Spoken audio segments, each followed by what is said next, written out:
ज्या अर्थी अनेक विद्वान लोक याच्यावर बोलतायत, तर कदाचित या मतदारसंघात तसं झालं असेल असं मला वाटतं. मोठ्या प्रमाणात अगोदर नाराजी होती, पण प्रतिसाद मोठा मिळाला आणि त्यामुळे सगळे लोक संशयाने पाहतायत.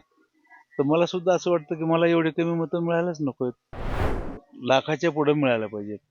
1,10,000 15,000 मतं मला मिळायला हवी होती. फरक पडला. हा फरक पडला ना. मतांचं जर तफावत बघितली साहेब, तर 62,000 1,40,000 बरीच तफावत पडली. तफावत फार पडली. आता काय इतकी तफावत कशी आहे? एवढी तफावत व्हायचं कारण तर लोक तर ईव्हीएमला दोष देत आहेत. आज सगळं महाराष्ट्रभर आंदोलन चालू आहे.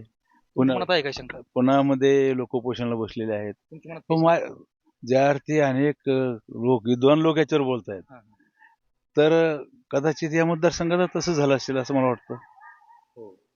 म्हणजे शंका आहे तुम्हाला? हो, आहे ना, शंका आहे ना. सगळ्या महाराष्ट्राला शंका आहे ना.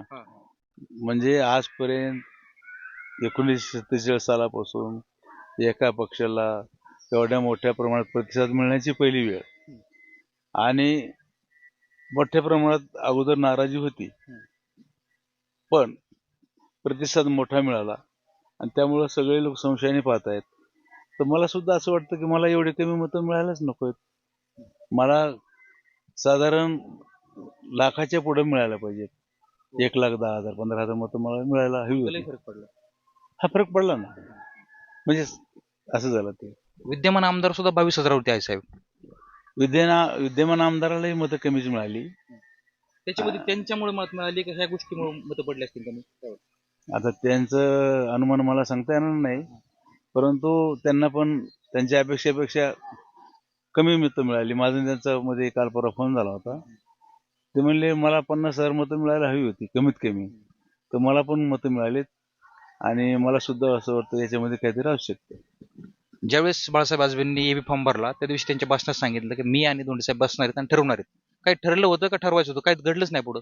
नाही, असं काय त्यांना कशामुळं म्हणायचं होतं त्यांना मला माहित नाही.